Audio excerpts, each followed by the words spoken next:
Fire them. I got a space heater going.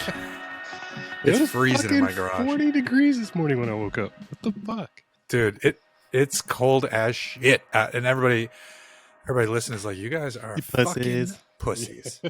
Yeah. And I get it. Listen, we're both from areas where it gets colder, but we don't live there anymore. For a reason. That's entirely why I live here. Yeah. No, it's cold. It's cold. I'm going to New York in a couple weeks. And I'm going to be dead. When, in January or for the holidays? After Christmas. We're going back east after Christmas through New Year's. So New York, Boston, all that shit. Nice. Yep. So it'll be good. All right. Well, for those of you tuning in, this is episode 352, I think, of the Hooniverse podcast. I'm Jeff. That's Ron. Everyone say hi to Ron. What's up, y'all? It's been a minute. Did you do a solo show last week, or did you I didn't do it. I was tired. Yeah, okay. All right. No. So I have those. Yeah. No, I have those questions from last week still. So that's why I didn't put out a request for new questions. Gotcha. Yeah, I was tired, and I said, fuck it. But let's kick things off because you had a very good idea with some auction guessing. Yeah. We need to title it. We need to come up with a name for this segment, but I really enjoy it. Only because I did so well the one time that we tried this. So who knows? It's a crapshoot from here on out. You crushed it. I might just fucking hate this after today. I love alliteration, so I'm happy to go with awesome auction action. Mm-hmm. So welcome to awesome auction action. We might be impeding on AAA's trademarks. Maybe just awesome action. Or auction. As long as we're not messing with AA. Yeah. I'll just add a fourth A. I'll figure it out. Awesome auction action alliteration. RM Sotheby's was just in Miami. Our boy Johnny Lieberman was there as the auction reader, which is pretty cool. Our boy Rory Carroll was instrumental in putting on the auction. I still don't know Rory's title, but I think he's like head of marketing, high up in marketing for RM Sotheby's, and he actually invited me to the auction because he invited our mutual friend Killer Mike, who was in attendance, and I don't know if he bid on anything or if he bought anything at the auction, but I had peak FOMO Saturday night when Johnny posted a picture of the three of them and some other dude that I don't know, but I was just like, God damn it, should have been there. Yeah. No, I saw that photo. I was like, oh, like the whole crew was just chilling Worlds in Miami. Collide. Yeah, seriously. So I've grabbed 1, 2, 3, 4. I've grabbed 5 cars, and I want to see how close you can come to the. So I don't know how many cars were actually auctioned. But you talked to Johnny. I don't know if you got any clarification on this. Was it one collection, or was it just a bunch of cars from random places? Like it had a title. I know, like the auction or the collection had a name, and I don't remember what it is. But a lot of it was from the Young Timers collection. Yeah, okay, but it wasn't just an individual collection. But it wasn't just that. Got it. Yeah. Nope. And that collection is incredible. So I mean, we're barely touching on this stuff, and almost everything I'm going to tell you. Well, not almost. Let's see. I'd say, I think it's. Oh, maybe it's only 2 out of the 5 are actually from the collection, but there's like so many I almost was going to grab just because it was interesting to see. Sure. So there was one that I did see, and we talked about this earlier, right? But I still don't understand how it went for so much.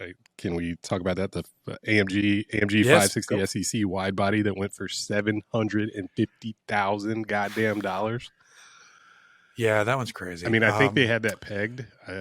That's the only one that I actually read the results for, but I think they had that pegged for like $250K, and even that seemed insane. But you're in Miami, you've got this crazy collection that celebrates like 80s, 90s, 2000 cars. Like, I thought, okay, $300K. So, I would have been way off if that was included in this. I would have fucking ate shit on that one. But that's it's pretty insane. That one was bananas.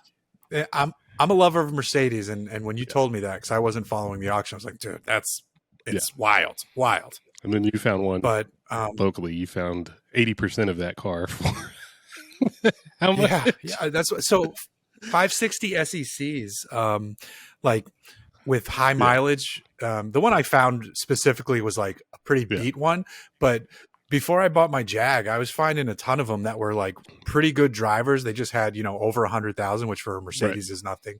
For like 7K. Anywhere from 6 to 12, depending on condition. Yeah.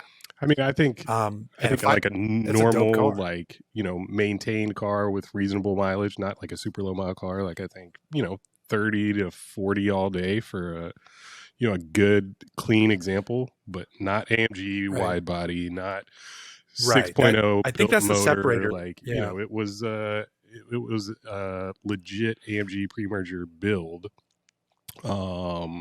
Which I think is the hot ticket now. Anytime you say pre-merger, people lose it. So, okay. Yeah. With that, and I don't know if that's just an outlier in the auction. Like, I don't know if that's anything to go by, like as far as like outrageousness. But I just thought it'd be fun because that auction just happened, and there was some really cool shit that that like speaks to people, men and women of a certain age, being our age. Yes. First up, I had to pick this one. 1994 Porsche 911 Turbo 3.6. 94? So yes. That's that's 964 or 965 or whatever they however they designate the turbo. Yep. Bad Boys. So basically the Bad Boys model, not the Bad Boys car. You saw the Bad Boys car sell in Kissimmee. I did.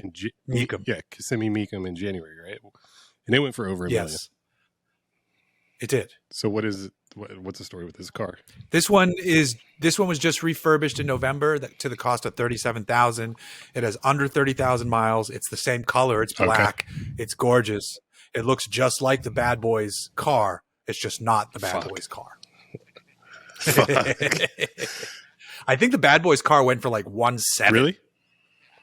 Yeah, it was like I knew it was crazy. I knew it was over $1 million, but I didn't know how much. Okay, so if I want to look that up now. Are you going to tell me? Is that because I'll tell you the Bad Boys car. Yeah, that should 1.3. And this one, yep. I would guess this one didn't quite break $1 million. It was like 900,000. This one was lower than I thought it would be. 417,500. 400? Yeah. Shit. Okay. So it's crazy that we're both like, wow, that's it. But I mean, the provenance I was shocked. I thought it'd be closer to $1 million.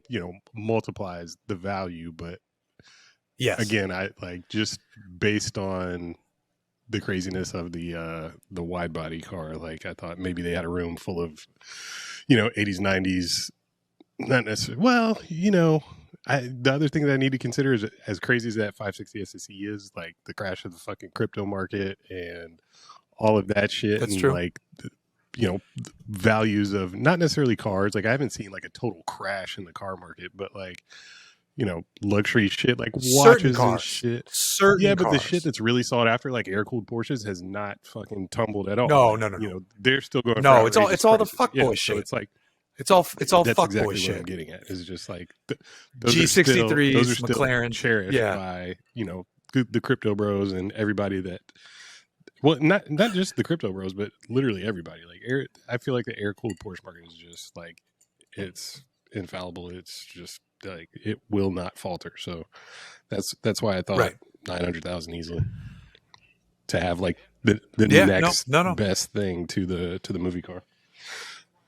That's why I put that one in, because I thought it was low and I thought you would go higher. So I won that round. So this next one is a good luck on this one. So 2006 Hummer H1 Alpha. Fuck, I hate these things. Apparently, this is one of 729 built to this spec. It's got a Cummins 6.6 Duramax. What's that? Okay. Yep. It was modified by a known Hummer tuner, which I've never heard of them, but the car looks tasteful. It wasn't like they messed with the outside of it. It just brings power way up and stuff like that. 22,000 miles, so white with on black roof. Just looks like a Hummer H1. I'm gonna say 165,000. That's a really good guess. It's 184,800. Okay. And I wanted to say me, 175, paying but I over, was like, Price is Right rules. Like, I didn't want to go over. So. right. To me, paying over 100 for a Hummer H1 is just fucking I just had insane. this conversation at Radwood. Like, there was a really nicely done H1. And I think it was a Duramax truck, and it was like later build. It had like the billet Hutchinson, beadlock wheels and shit. Like, it looked as good as a Hummer can look, right? But we walk up and look at it, and I'm just like, dude, the interior is so fucking cramped. Like, there's no room for any occupants. There's no luxury. This thing doesn't drive even as well as a G63 on road. It's not super quick. Yeah, it's got a ton of torque, but like, you're not going to fucking rock crawl or hit the trails in that like you would in just a Wrangler or a Bronco. Right. I'm just like, I still don't understand who this is for other than Arnold and Sylvester Stallone, like rolling up to the red carpet in the late 90s, early 2000s. Like, that's a vehicle that I'll never understand. Like, an enthusiast buying and enjoying. And one of my buddies just had one, and he's got a bunch of cool cars that are all fun to drive.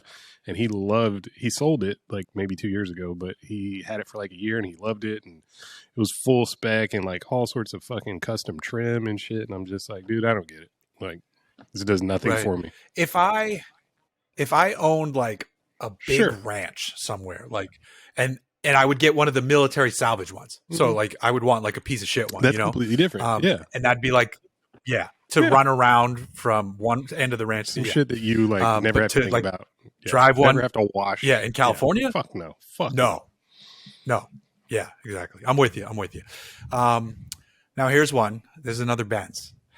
1990 Mercedes-Benz 190 E 2.5 16 Evo 2. That's the crazy wide body and wing and all that shit. Yep.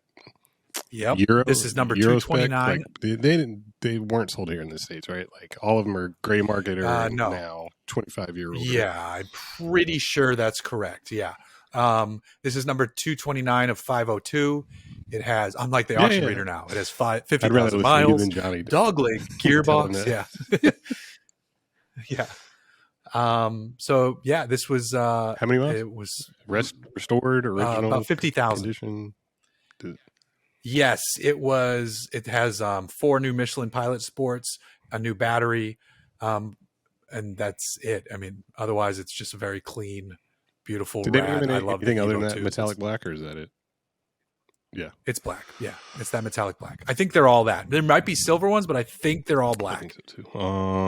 Fuck, man, this is a difficult one too because there's only 500 of them. Like, they don't show up all the time. There's not like really a market for that. This one is not part of the Young Timers collection. No, I don't know if that makes any difference to me, but I know I just threw it in just to fuck with you. 125,000.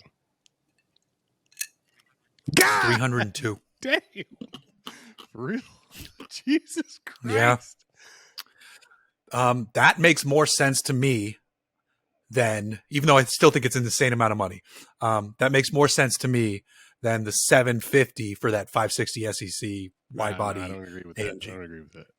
Like, I mean, I don't think either one of them make any sense. I think they're on equal level of insanity, but like that car, 4-cylinder Cosworth, right? Like, no turbo. Like, I know it was basically a DTM car for the street, but like, that like a DTM car for the street does not sound like a whole lot of fun on most streets. Like, it's like you got to ring that bitch out. It probably revs to like 9,000. Like, it's like, and it's only 235 horsepower. That's what I'm saying. It's a momentum car. Like, you're not like, there's no power until probably like 6,500 RPM, and like, and even then, it's not a ton. Yeah, like, I don't know. I mean, as a collector car, like, I don't know. I mean, I think we're both the same. It's like, I don't ever want to collect cars just to look at them. So it's like, how am I going to enjoy this car? And how prized is it? Like, if it's too nice to drive and beat on, then I probably am not interested. So, I mean, at 50,000 miles, I would hope they're driving it. It's not 5,000. I hope you come back to me. That's a ton of money. And, yeah. Did you hear me? Your face froze, and it was like this. So did you? Oh, bro, let's get a screenshot of that. Let's see who had the uglier face, because your shit was not flattering. Great. Could you hear me? Make that the thumbnail. No, what'd you say? I said exactly that. I was like, "Oh man, you're frozen," and it's a very unflattering image. Oh, nice.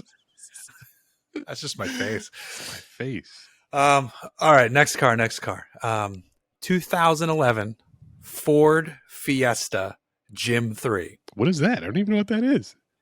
Ken Block's first Ford to be featured in the Gym series. No shit.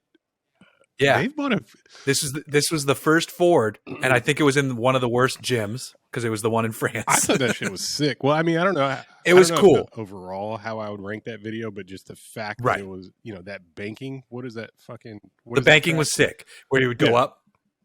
So it's some French track. It's not Molshine, is it? Like, I mean, I don't know. Think it was Molshine. Like even pronouncing that right, but like that's like Bentley's test track, right? God damn it! I just Bugatti's. I meant Bugatti. Yeah, well, that's the town they're built in. The car was built by Olsbergs in Sweden, which builds full rally cars, 600 horsepower car. Okay. Yeah, this was Ken's Gym 3 car. Man, this is difficult. I don't want Ken to be offended, but I mean, I have no fucking clue. I know Sotheby's bought the Hoona truck, and I have no idea what they bought it for, but that's got to be. I shouldn't speculate, because let me say what I think that's worth, and has no relation to what I think you should guess on this Gym 3.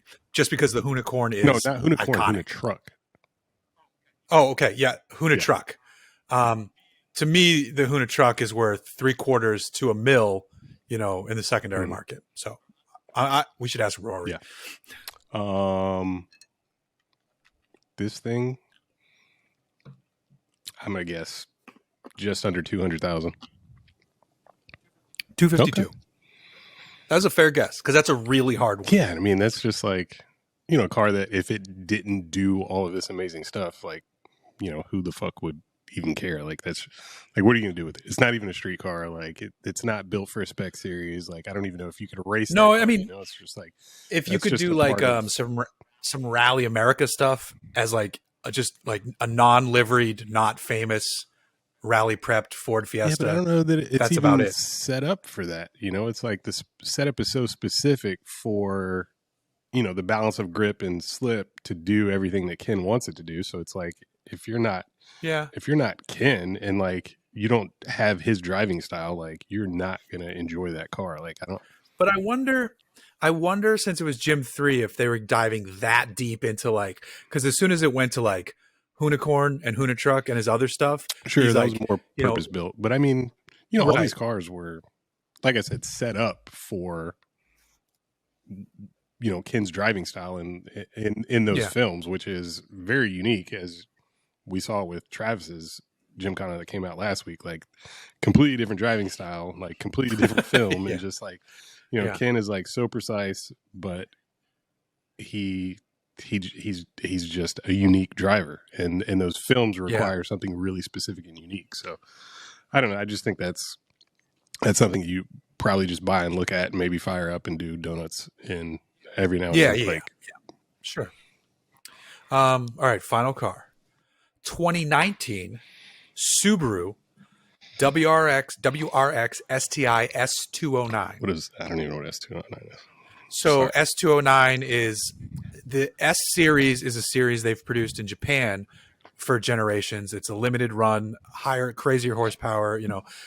So this S series was the first S series ever sold in the United States. Okay. They only sold 209 of them. Okay. I think I know somebody that has one. What year is it? 2019? 2019, it said. Maybe I might have typed that wrong. It might have been a 2016. Feels actually. I was going to say, I thought it was maybe a few years older. That the one that my friend there's a window. has. Bear with me for a second while I try and tighten this mic. Yeah, this says 2019. Yeah, okay. Well. Yeah, I guess it was right before COVID and shit. Okay. So this one is number 13 of the run of 209. There's only 37 miles for the world on the or Odo. for the U.S.? I think the U.S. Okay. I think the U.S. I think this was like, I think we are the only ones who got it. I think it was like for us. I could be wrong about that. But same bodywork, just a bumping horsepower. More aggressive wing. Okay. Yeah. More power. It has like a paddle to spray on the intercooler, okay. which is kind of cool. I think it was a carbon roof. I drove one, and it was rad. It was like a much more aggressive STI. It was fun. You could still drive it on the street. The original MSRP was $64K for these. So 95,000. 123,200. Yeah, that's a lot. Double sticker for a 3-year-old car. That you have to be a huge Subaru fan to buy. I mean, I'll say this: like, if you are a Subaru fan and you saw the new WRX, it might double or triple the value of the last generation just based on aesthetics. Like, no matter what they do performance wise, even if they came with another S series, like, probably would rather not be seen in that.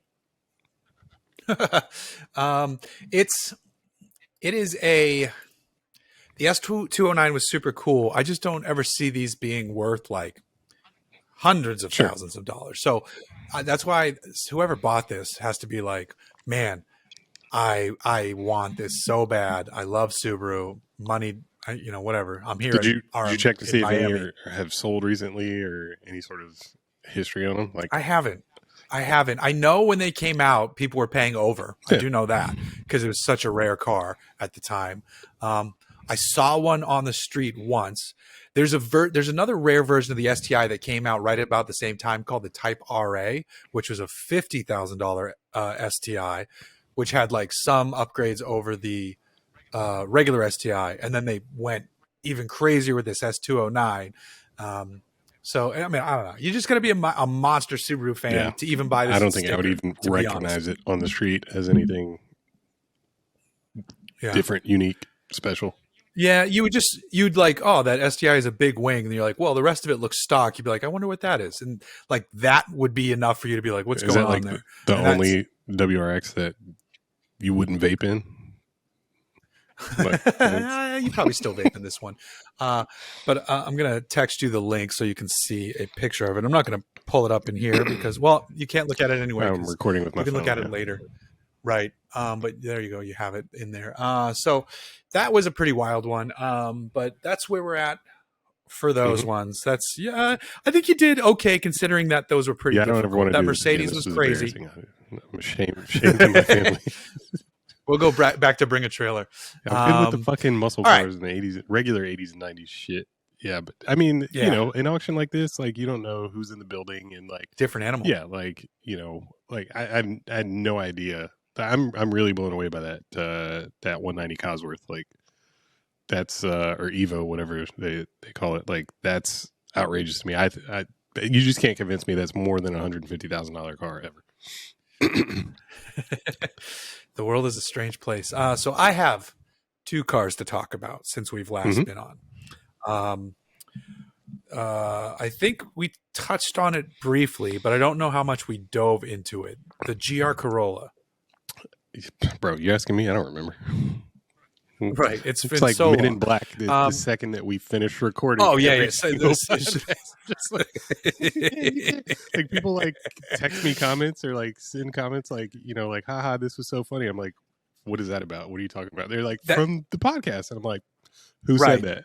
One time, like, I don't know. Leo, our friend Leo, CNC Picks, he sent me a note on Instagram. He's like, man, that one joke was so funny. Or no, he said, he like repeated a joke. I was like, oh yeah, what's that? I'm like, he's like, oh, that was the joke from the latest one. I was like, oh, we said that? Like, exactly. Shit. He's like, no, it was hilarious. I was like, oh boy. You edit this. You don't like, you watch it back to edit this. Like, you don't remember. I skim. I only make notes if it's like, oh, we took a bathroom break or we did this. Most of the time, I'm just so frustrated linking video to audio that I just want it to be over. Yeah, I get it. I can't stand the sound of my own voice, so I never listen. Like, but yeah, our friends will be like, "Oh, this I'm was fine great. with that. Like, this was a really good episode. I liked your insight on this and that." I'm like, "What? Whew, like, we talked about that? Like, okay, right." No, I don't mind. Like, I can not easily listen to myself. Invested in this, and I don't enjoy the conversation. But it's just a conversation. I'm just like, Right. It's an opinion, and like I don't feel like my opinion, your opinion on new vehicles definitely carries weight. Like you experience this stuff, but I mean, you know, my opinion is just my opinion, like based on like that should be our disclaimer at the top of the show. So no going into this, there's no need for you to get upset because these are just our opinions. I'm not even remember this shit. Like you think I'm about to argue about it? Fuck it. Like no, it's just my opinion. I should do that at the beginning of all my reviews. Before you type some dumb shit in the comments about how blah blah blah, I'm like, it's you're getting my review of the car, but it's my opinion of the car. And if you bought one and you came to this and you Googled, oh, let's see what everybody has to say about my fucking XYZ. Oh, this guy sucks. He doesn't like my car. Like, bro, I didn't like this and this, and I said why, and you know that's my opinion. And you're entitled to yours because you bought it and you love it and you want your validation. And now get the fuck off my channel. Get the fuck out of here. I don't need your fucking likes and subscribes. Fuck you, eh? Nah, I'm not living off YouTube money. You see my views, motherfucker? I haven't even. I've been trying to get to 50,000 subscribers for like 7 years. I think I hit 45 quickly, and then it's been it's like, have you ever seen one of those gear machines where they're like, this final gear will make one revolution in 1 billion years? Like, that's my YouTube channel. Let's go. Let's make a push. Let's get to 50. Yeah. I don't know what that's worth, but like, you know. It's nothing. You have to get to 100. Because you can't get to 100 without getting to 50. I know that's true. Baby steps. My daughter recently I got the play button for the Auto Trader YouTube channel, which is funny because all I did was take it from 90,000 to 100,000. I'm like, okay. So I contacted my boss, Mike. I'm like, hey, I saw the pop up. Like, we can request the play. Something pops up and says, congratulations. Click this button, put in your info, and you can we'll send you your play button. I was like, oh, cool. We'll get that for the office. And so it was at my house for a few days. My daughter's like, oh my God, a YouTube play button? That's like, so wild. 7. You need to chill on this. Yeah. She's like, can you put it in my room? I'm like, no. What? I'm like, this is going to the office. I didn't really earn this. You know, like Doug DeMuro probably got half the views on that channel originally anyway. But like it lives in the office, and she's like, when are you going to get one? I'm like, honestly, probably never. So like, just chill out. Man. Let's make some dreams come true. Let's make a push here. Let's devote some resources to this. Okay. Some time. Let's push. All right. But I did tell her, like, if I get one, you can have it in your room. Dude. Absolutely. Yes. So, but like once I really get it, I'm like, no, this shit's getting go in the garage. No, that's not true. I would absolutely give it to her because at the end of the day, around your neck. Yeah, dude, that'd be awesome. All right, so GR Corolla Morizo is one of the best cars in recent memory. It's such a like outlier for me. It's such a bizarre thing that like I have no like attachment or understanding to, but like it seems to be like the most exciting car of at least the second half of this year. Like easily. Tell me about it. So I really want to drive the other two versions, just so I can see what the extreme like performance track focus, like no back seat, right? Yes, they're only making 200 of them. I think it's $50,000 to me. So because how many $50,000 Corollas are they really going to sell? So that's why they're only making 200 of them. That's why they were like, rip the back seat out. Are they do this with the suspension? A specific number or record, like track time with that? Like why? Oh, I don't know.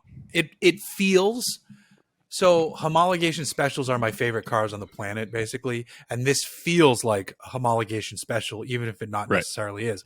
It feels like a street rally car in all the best ways. I mean, like the way you just alter the torque bias to more front, 50-50 split, or more rear. The handling feels great. Can you touch on that adjustability? That's something I'm curious about. Like, can you give it rear bias, or is it? Yeah. Yeah. So in normal mode, it's 60-40 front. You press the button for track, which Toyota says is the best because it's a pure 50-50. Or what I like to do, sport, was 30-70 rear. yeah, dude, it's a brilliant system. The Marizo edition actually gets shorter gearing, so it feels even more like a rally car. It's like, you know, it just, I was driving it, and when I didn't get to spend I had it for a week, but I was so busy that week, and I also had the Hummer, which is the next car I'm going to talk about, for that same week, and I only got 2 really good days behind the wheel of the Corolla, and it'll come through in my video, which I haven't edited yet. I mean, I think I was like fucking screaming into the camera at one point. Where'd you go? What'd you do? Just the local canyon roads. Like I that's the thing. I didn't get to do anything cool. I want to go and find like a fire road or a gravel stage and like put different tires on it and, you know, slide corners. And then I want to take it to the racetrack and it's, the seats were comfortable. There's nothing that fancy inside because it's still a Corolla, but like it has wireless Apple CarPlay. So, you know, it's fine. All of that part of it is fine, because even if the interior is just okay, the rest, which again, that's fine because it lends more credence to the idea that it's a homologation special. I cannot overstate how well it drives. And that's why I want to try the other ones. Cause I was at Farah's house a week ago and he had the circuit in his driveway, and he was at the launch. So he's driven a couple of them, and he said he prefers the circuit cause to him, the Marizo's too stiff. I didn't think it was too stiff, but he's got a horrible back. Yeah. And he's also got a real shitty back. But you live in Orange County. And there's a difference between LA roads and Orange County. Yeah, but even like hitting bumps in this, I could live with it. I just miss having the back seat because I'm not able to bring kiddo, you know, along for the ride. And then he said the circuit is perfect because the suspension's a little bit softer, but you still get front and rear limited slip diffs.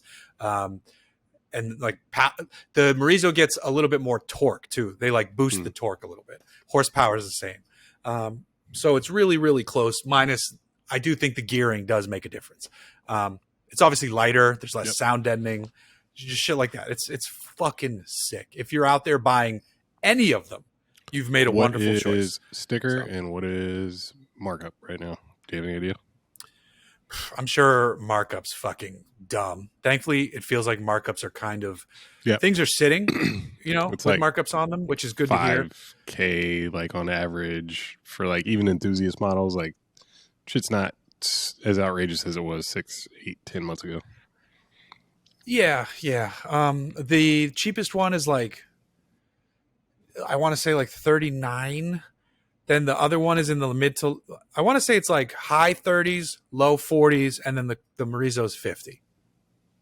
For the performance, that sounds good. But speaking of sounding good, what does the 3-cylinder even sound like? Like, honestly, there's times. So if I had the radio off, very, very, very, very faintly in the distance, I could get a real subtle, like just that little turbo flutter, and it even made me happier too to hear that. It's. I would like to actually open up the exhaust to hear it even more because even though V8 is my favorite engine, I do like odd cylinder count engines because I think 3 cylinders to me can sound really fun. What is the precedent though? I don't know any other 3-cylinder cars. Like that's why I'm like so curious about it. 5 cylinders sound fucking amazing. They sound like half of a V10 when done right. But like, I don't think I've ever heard a 3-cylinder. I feel like it depends on the car, but sometimes a 3-cylinder car can sound like almost like half an inline 6, but sometimes the headers add a little burble in. There was a version of the Fiesta that you could get as a 3-cylinder, and it was outside of like the ST and the RS. It was so much fun because it was an economy car, but it was stick. It was lightweight, and then it just made this really cool noise from the 3-cylinder. It's hard to describe, and it was like one of the cheapest ones you could buy too. So, you know, at the time it was probably like under $20,000, and it would have been a blast, especially if there was any tuning available for it whatsoever. Was it 3-cylinder turbo? But yeah, I don't remember. It was so long ago. I don't remember. That was a cool car though. Okay, so other side of the coin, fucking Hummer, which I will jump to after yes, very much. I had them at the same time. Let me grab a drink. I'll be back in 2 seconds. If you didn't put the GR Yaris in the bed of the Hummer, you failed. That's all I'm going to say. If you didn't put the GR Yaris in the bed of the Hummer, like just drive it up on ramps into the bed of the Hummer, you failed. It's funny. The bed's actually not that big. Does it sorry, I'm going to grab something as well, but does the bed of the Hummer do the same thing as the Silverado EV where it like folds flat all the way to the front passenger compartment? It does not? Okay. No, it doesn't do that. It has a powered tonneau cover. It has the dual stage tailgate like other GMC products, but it's not a very big bed area. And then because of like gross vehicle weight ratings, you know, like you get into some.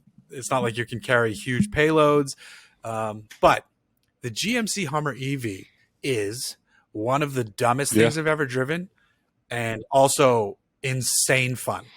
How so?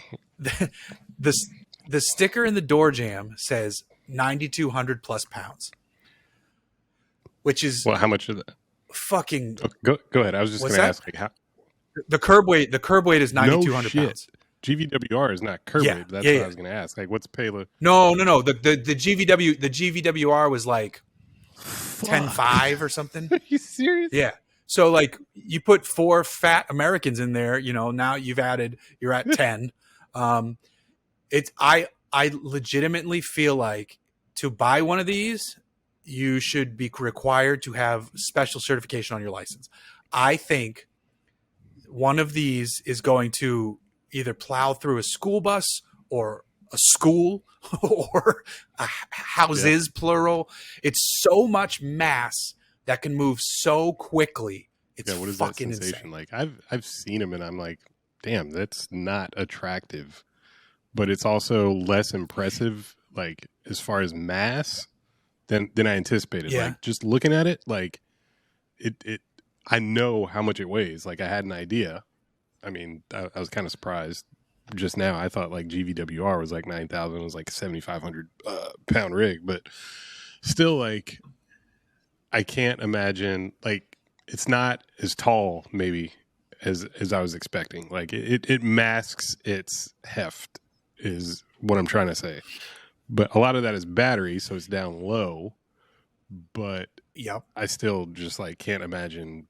I mean, I've been in a Rivian, like, you know, you're up high relatively and like super quick, but it just didn't feel that massive. Like, what is that like? This feels like, because there's so much movement in the suspension when you floor it, it legitimately feels like a boat coming up on plane, where the nose lifts up so high where you can actually feel the contact patch gets smaller, so you're steering. Yep. You can steer. You can feel reduction of steering when you fully mat it, and that is something I've never felt in a production. It's not torque vehicle. steer, but it's just lack of like responsiveness, like accuracy. Yeah. Like it's like a drag car lifting its wheels, you know, like you momentarily, So like Raptors and TRXs, those go a little nose up because of their suspension travel, but the wheels are still very much on the ground. This feels like it's lifting up so much that you're actually losing a little bit of and but by like halfway through the week, you get used to the size of it. Even though looking out the passenger side mirror, I could never aim it to a point where I was happy. So I was always constantly checking if there was traffic over there, because you can't see it. But driving it, I mean, dude, I took it to Autopia on Sunday morning, and I had to leave here, you know, a little before 6. So Sunday freeways are dead at that, you know. And then at that time, I'm bombing 85, cruising, and it's so comfortable just blowing past people because no one gets out of the left lane. And I'm like, this is amazing. But like, you could easily feel how, oh my God, people could get into a lot of trouble. What is in this top thing. Speed though? Like max out like 110 or something like that. I wouldn't be surprised if they capped it at like something like 106. I can't remember if it was that or the Rivian or both that were capped at 106. Yeah, maybe. It's fucking ridiculous. Crab walk is weird. but neat at the same time. There's so many cameras, so you have like underbody cameras. If you have a tight spot on a trail because the thing's so goddamn big and you need to move more, you need more lateral angle without like tucking the nose. So it has just kind of a functional off-road use, like a real legitimate cause for being. I could see situations where you would need that. Yes. I always thought it was just a party trick because it was like, we have rear wheel steering, we have independent control of our wheels. Like, we're just going to do this weird, silly shit just to get attention.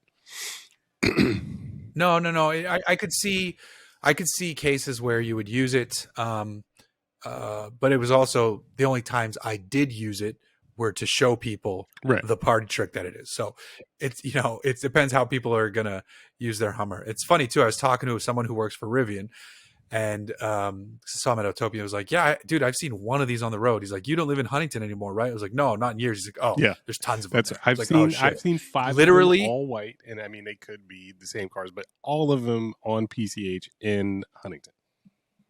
I mean, that's not a surprise. They've only really sold first editions, but it's just funny that that's the only place that I've seen them. Well, he said that, and yesterday I had to go to my eye doctor for a checkup, who is still in Huntington Beach. Literally got off the freeway, saw one. I was like, "Fucking all right!" I texted him like, "Yo, you weren't shitting." He's like, "Yep, the dream of the Hummer's still alive in Huntington Beach." So it was like hilarious fun, but also just ridiculously fit and finish ridiculous overall, like inside outside. It's nice. I thought it was nice because it's a GMC, so it's not like it's not an Escalade. Close, but the screen was big. The infotainment is a little laggy. Yeah. The infotainment's a little laggy, but the visuals they put in there were really cool. There's like when you do the watts to freedom mode, which is the cheesiest shit name, WTF. But the layout on the screen switches to it. Looks like you're parked on a moon base and you're ready to like rip down a moon landing strip. Okay. Yeah, it's insane.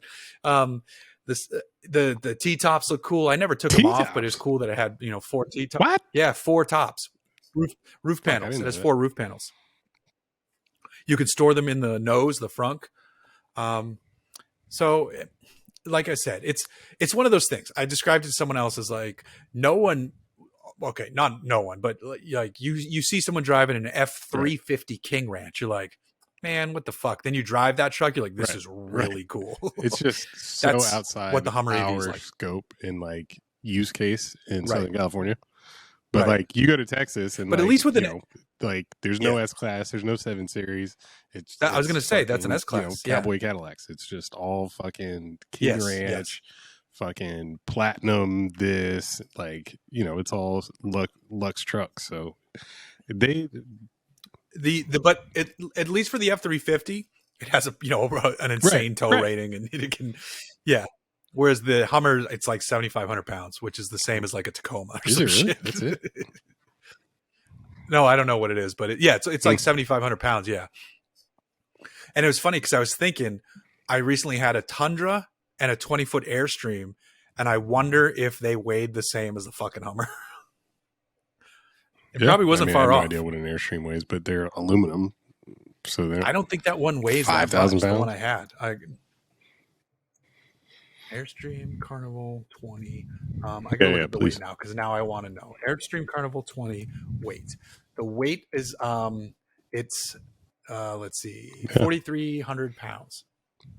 And then what's the Toyota Tundra's weight? Probably 55. 5,095 to 5,800. So it's fucking close. Yeah, that's crazy. It is crazy. So that mass, more compact, and then way faster. Yeah. Way faster. Because with watts to freedom, you can do 0 to 60 in 3. Can you engage and use that on any surface? You have to, it's supposed to be in off-road mode. Oh, and then you just put it to off-road mode, you hit accept. So, but you can use off-road mode wherever the fuck you want. Yeah. It's fucking wild, dude. Car news? I meant to text you and be like, "Yo, pick me up in this." I think there was I something know. that like came up and like I was like, God damn it, I can't fucking like make the timing work. But that's like that is something that I really want to experience and I want to ride in just because it's It just drew so it drew a lot of thumbs up on outrageous. the road. Do they Yeah, and it's do funny. they come? What size are the wheels? Are they 22s? Because the Silverado EV gets Probably 24s, like at least optionally. 24s. But I'm surprised they don't do that fucking crazy configurable bed interior situation on the Hummer too. Like it seems useful, maybe a little overkill, but like I saw the Silverado EV at the LA Auto Show, and like they had everything folded forward and opened up, and like I was like, fuck, that's actually kind of cool. Like our buddy Anthony was considering one for his next vehicle, Right. and like at first I was like, dude, that thing is so garish. He was like, I don't even know what garish means, and I'm just like, it's fucking outrageous. It's maybe less outrageous than the Hummer, but only slightly. But I'm just like, it's like a fucking like cartoon or like Marvel character vehicle. Like that's like a superhero truck. And I'm like, well, you know, Yeah. that is also you and you know your personality and like you're a superhero to your kids. So like, yeah, that makes sense. Like I started to understand his perspective a lot more. And then I saw that shit, the tailgate folded down, all the fucking seat, like the rear seats folded flat, the rear bulkhead folded flat. And I was just like, that's cool. You can carry just about anything. Like fucking just throw a canoe in the back. But Right. like also how are you going to secure that shit to make sure that it doesn't fucking decapitate you in case of getting rear-ended or like I'm surprised that they're able to offer an interior that opens up the front seat passengers to whatever's behind them.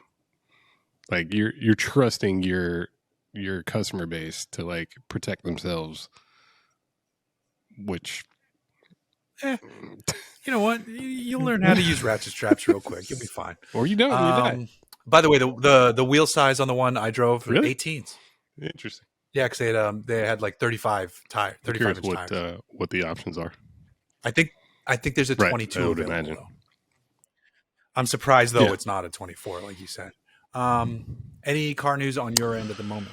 No, not really. Nothing's happened. I've been watching SL Silver Arrows, the R129 Silver Arrows. Like I've seen a few pop up and a few sell, and one just sold on mbmarket.com, which is like a Mercedes auction site. Great, yeah, great place. Yep. It sold for I think 38,000. It only had 25,000 miles, and like that's cool, but I don't think that's like the car that I'm interested in. I want a car probably with more miles and updated maintenance and you know, just driver condition, not necessarily, you know, to sit and collect on, but just I keep my eyes on those. I keep my eyes on the Gen 2 Lightnings, the supercharged Lightnings. Like I feel like would you ever do a Gen 1?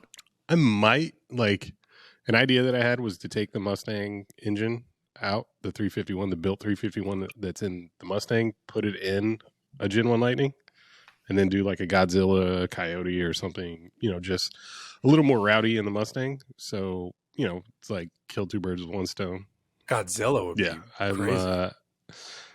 Has anybody done like, that? There's a family of like road racers, and I forget their names, but they built a crazy, basically a tube chassis Fox body with supercharged, I think a pro-charged Godzilla. And they because those are the 7.3s, right? Okay. Small block, like it's big displacement, but it's like a small block package, almost like an LS7.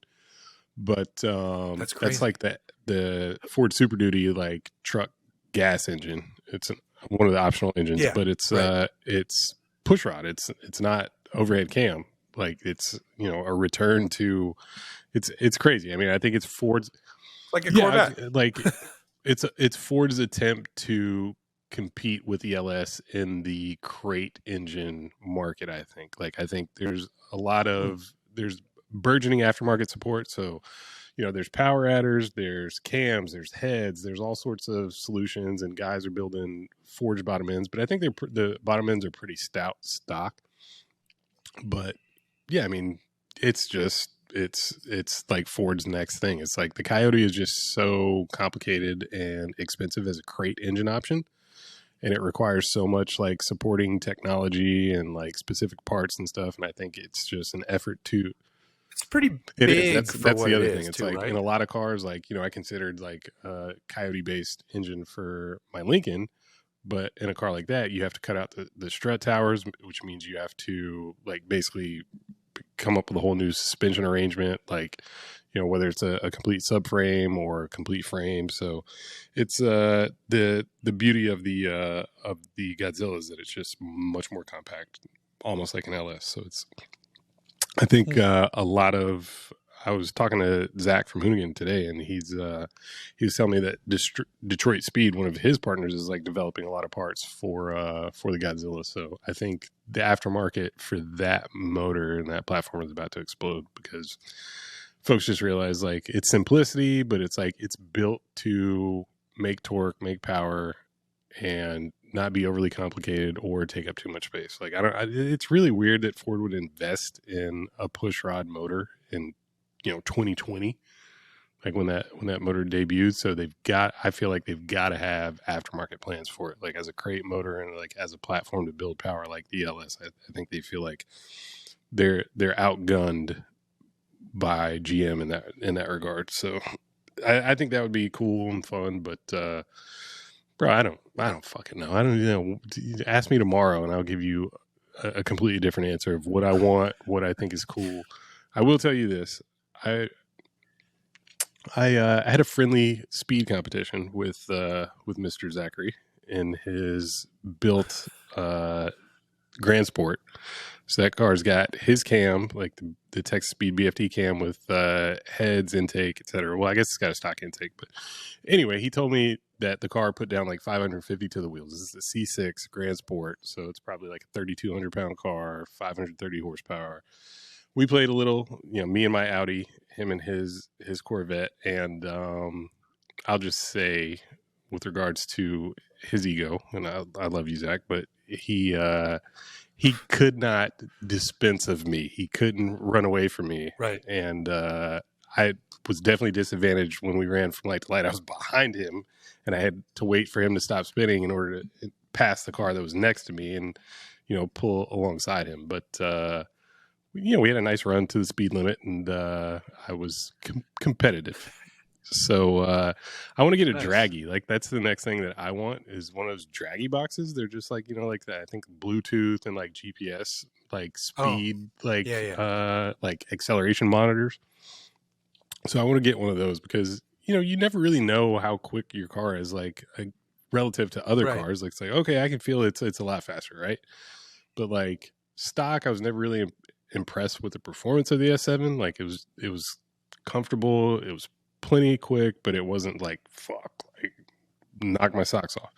But after doing the tune, I was just like, oh wow, like there's a lot of potential here. This is actually a lot of fun. But like you don't know where you stack up, in the real world against other cars. And like I don't race, I don't do dumb shit and risk. It's funny you just got telling us. Yeah, but I mean we were just like getting on the freeway and like there's nobody else around. But no, like, I know.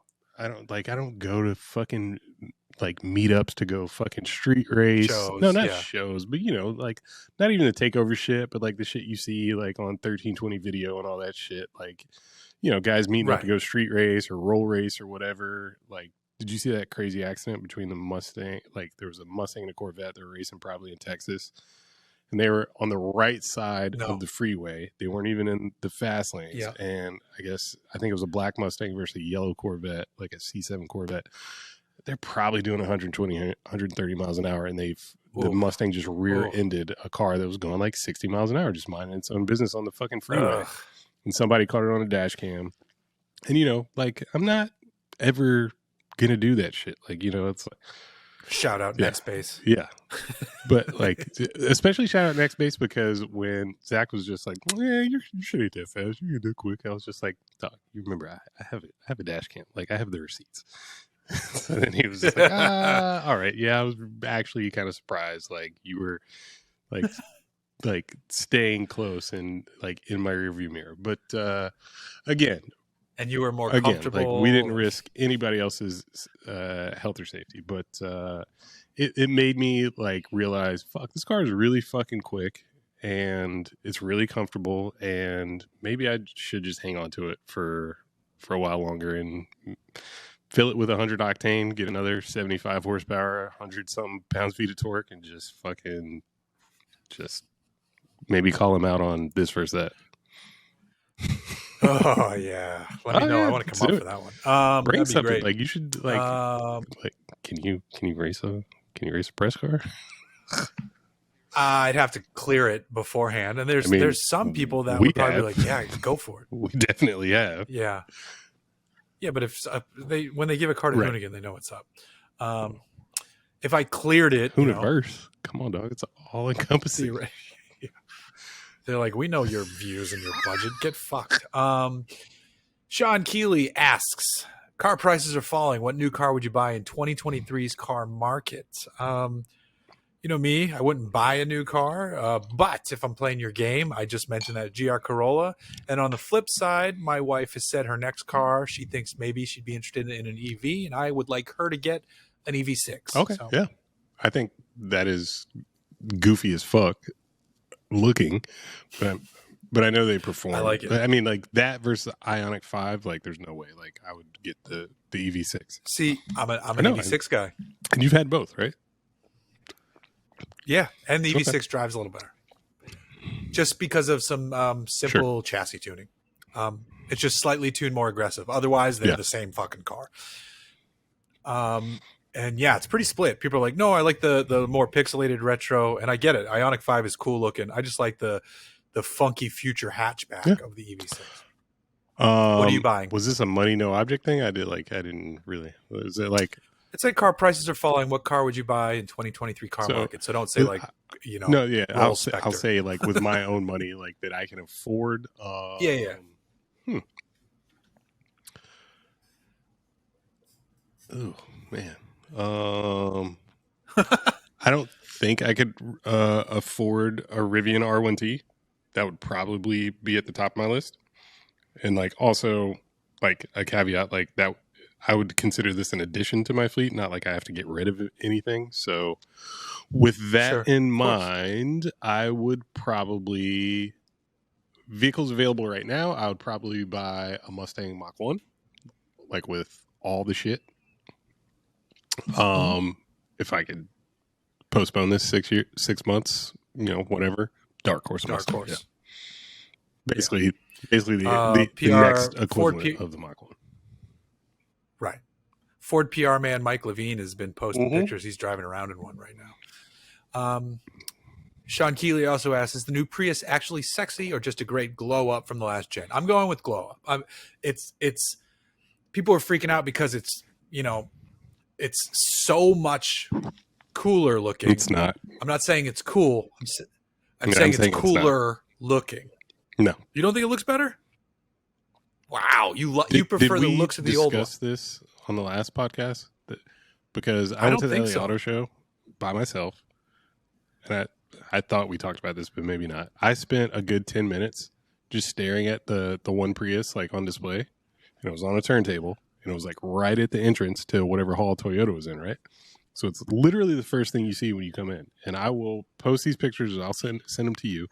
But I spent, no joke, 5 to 10 minutes just staring at this thing and thinking, what a fucking abomination. Like how dare Toyota, how dare an OE bring such a piece of shit to an auto show as an example of their build quality, their product line, their marketing effort. Like this car was wrapped, so I don't know if it was bless you. Excuse me. I don't know what color it was underneath, but it was wrapped like a gloss silver, but it was, a gloss wrap is never really glossy.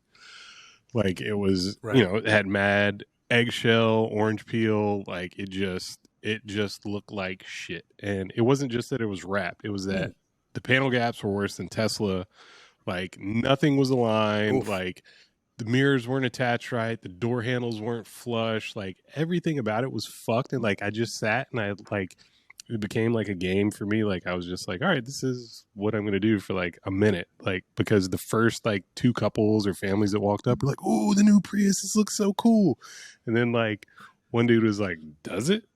And like he was like, his wife is like, it looks so cool, and he was like, does it? And like I don't know if he was just biased, like prejudiced against Prius, but like Right. he said exactly what I was thinking. Like all these people were coming up and like praising it, and I'm just like, this is trash. Like this is such a fucking abysmal effort. Like, is it styled better than the last car? I don't know. Like I don't know if I agree with that. Like, you know, I think typically I would say less is more when it comes to styling and angles and lines and Yeah. you know, features. And so in that way it's maybe more sophisticated than the last design, because the last one had lots of flares and, you know, just like disappearing body lines and stuff and contours and stuff that I don't know, were visually interesting, but maybe not attractive to my own eye. But like this thing just, I felt insulted that Toyota even brought this shit to the auto show. That's how I felt. I was just like, what the fuck, man? This is like, I wanted to just like take everybody that came up and was like, you know, had nice things to say and be like, man, come here. Look at this shit. You see the hood is not even flushed. Look at the hood versus the fender. Look at that shit. Look at this door. Like is the door closed or is it open? Like, did they even bother to close the door? And like, you know, it was that bad. And like, I definitely have a discriminating eye when it comes to details like that. I feel like coming from the aftermarket or the custom car world, like, you know, that's like one of the first things that you address is panel gaps and, you know, alignment. And like, you know, it's like, that's a sign of quality, attention to detail. So, you know, I'm super unimpressed with Tesla and, you know, a lot of GM cars even now, but definitely back in like the 90s, 2000s. But like, that was egregious. And I was just like, I just sat there just laughing. I was like, this is fucking insulting. This is outrageous that they would bring this car here and think that like anybody was going to be like, yes, I want that. So I may have been distracted by the poor quality, but I also wasn't blown away by the styling. I was just like, I don't get it. Like, it's just like amorphous jelly bean design. Like it's maybe aerodynamic, like much more aerodynamically sound, but it's just not inspiring either. So I'm just like, I would not want to be I wouldn't want to be seen in that over the previous generation. Interesting. Okay. I know that was a lot, but I mean, really? I'm telling you, we pulled it out, like, man. That was like a therapy session. Santa brings you a 2023 model. What are you hoping it is? This feels different than the other question because this isn't us buying it. So my question is, if the Porsche 911 Dakar is a 23, that's what I'm taking. I want that. Toss up for me. Literally flip a coin between GT3 RS and G63 4x4 squared. Oh, nice. Lazy Dutchman asks, why do you hate BMW so much? LOL. This is in response because I was at a charging station and I was like, oh, it's so cool. Because I had the Hummer. I was like, so cool to see all these different vehicles here. None Teslas. Yeah. It's me in the Hummer. Someone just pulled in an Ioniq 5. There's a Bolt. There's a Rivian. Some ugly BMW. Blah, blah, blah, blah. It was like it was an i4. All of BMW's Dude, I cars currently are hideous. The regular 7 Series, just nasty. Yeah. I hate BMW, and I have for a few years, because they just were the one who moved so aggressively away from who they were. And you could say, these other automakers did this and this. And yeah, there are arguments that I will listen to, but I still feel like BMW, they were the ultimate driving machine. And there was a clear delineation where they're like, man, fuck that. and it defined their brand. Whereas like Mercedes was always more luxurious, but also more powerful. Audi more was like fucking like less pure sports GT, car, just like fucking Autobahn, fucking just destroyer. Yeah. Bombers. Audi was like subtly more subtle. Audi was always more subtle. And was always like the third place finisher. BMW was like These are luxury cars, but Yeah. they're sporty, and you're gonna like Like you love driving. Get the I think it was a E39 M5. better. I think it would be more accurate to say they were sports cars with refinement and luxury. Like the sporting nature came first. It was just like, you know, you're gonna love driving this, but it's also really nice materials, really nice build quality, and you know, it was just like it had the stature of a Mercedes for a while, like pretty much like early '90s to early 2000s. Like that was their BMW. Yeah, so and like M. the Benzes were hot Yeah. rods, like secret hot rods, and the BMWs were like you could go destroy a racetrack in all of them. Turbo. And then all of a sudden, the turbo era really killed BMW. Like they didn't translate the M ethos very well in the turbo era. When you went from V10s to twin turbo V8s, when you went from V8s in the M3 to turbo inline six, like some of the M ethos and like simplicity was lost. And even more so now in the EV era, like they're just like, we don't know what the fuck we're doing. Like we're just trying to like compete and keep up, not fall behind, but like design, like I feel like they take too many design chances. Like that's the biggest thing. Like the cars are nice, but like, but they don't reverse course when they hear the feedback. They're like, no, we're correct. We're correct. Exactly. We know better than you. And everybody's like, yo, these are the ugliest fucking cars on the road. Yeah. And they're like, no, we're good. And I'm sure that BMW i4 probably actually drives great, you know, for an EV sedan. It's probably, you know, a nice machine. And don't want to be seeing it. Absolutely not. Nope. Another thing about BMW is like I feel like they have little regard for resale and like equity of their vehicles. You know, it's like they're not necessarily shit quality, but they're so overcomplicated and so hard to fucking maintain, repair. They're like, you know, the 7 Series is like the number one like loss leader as far as depreciation. So it's just like, you know, never to buy a new BMW like sedan. Like, you know, that shit's gonna tank 50% in the first 6 months. Like it's just they should learn from the secondary market. Like, hey, like we're not giving people what they want. Like not only are sales abysmal on the front side, but like the value of our cars is fucking plummeting. Like we need to simplify shit. Like go back to like they're not going back to naturally aspirated like big cubic inch motors. I know that. No. But like go back to the simplification of the driving experience. Mm-hmm. It's gone though. Cooley156 on next question. I haven't finished my BMW 2002 project car for 7 years. Can you publicly shame me for a jump? Fuck you. Yeah, get on finish it, your car, motherfucker. But like I've owned my Benz wagon for 9 years, so you do you, man. I've put 200 miles on my Mustang in 5 years. Oh god, that 92 Dakota. It might have been entirely accurate, but it's something like 200, 500 miles. I don't know. Nice. 92 Dakota HD asks, how heavy does that thing feel in reference to the Hummer? Like I said earlier, it starts out really heavy and then you just kind of get used to it. Regardless, I still stand by my notion that you should have to get a special certificate because it's so much weight. But so much I meant to ask you this earlier. What would that special certification entail? Like what special skills are required? Training. I don't know. You just need some training to understand, like getting on brakes earlier. How like, much did the brakes more fade? Like just they. In I think it was in like car and drivers testing when they were doing like repeated runs. Now, granted, I actually thought I've talked to people who said, "Oh, the brakes are horrible," and I had the opposite experience. I thought they stopped the damn thing really well, but those who have done like actual hardcore testing say they will start to fade really early, and the stopping distances, as you can imagine, are atrocious. But when I was driving the thing like off-road, the thing that I find hilarious, imagine the job of the brakes, tire, and suspension engineers who are like, wait, what's the curb weight? Are you guys fucking kidding me?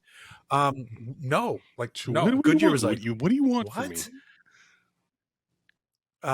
So it feels really heavy. So the certification would just be like listen, this is what you're driving, and it is what is it, like 4.5 tons or something? That's crazy.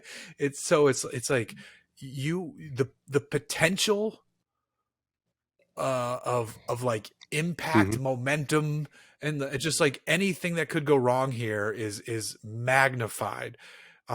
Where like if you weren't paying attention and you ran into a Civic, you're turning that car into fucking inside out. So you just have to, I think there should just be an added level of certification in the vehicle, because, and you know, there's going to be a lot of people like, no, man, this is America. I can drive what I want, blah, blah, blah. I'm like, you're right. You can. Got but my Hummer and my gun. I don't need nothing else. Yeah. It's funny. I'm not going to delve into full gun talk, but when I talk to like truly the way you speak of it gun is owners, like, it is a weapon. Like, you need to be trained. Like, I didn't consider it that way, but yeah, I get it. It was wild to me. It was wild to me that I was just out on the roads with such a heavy vehicle. And it's funny too, when you learn about the laws for how much you're allowed to drive before you need another license. There, apparently it's not enforced in California, but all these people you see with travel trailers, are, like these big ones, are over a certain weight. Like all those people are supposed to have a different class of license, and no one fucking does. Yeah. I found this out recently. Or length or like, okay. Yeah, it's a weight. It's a weight thing.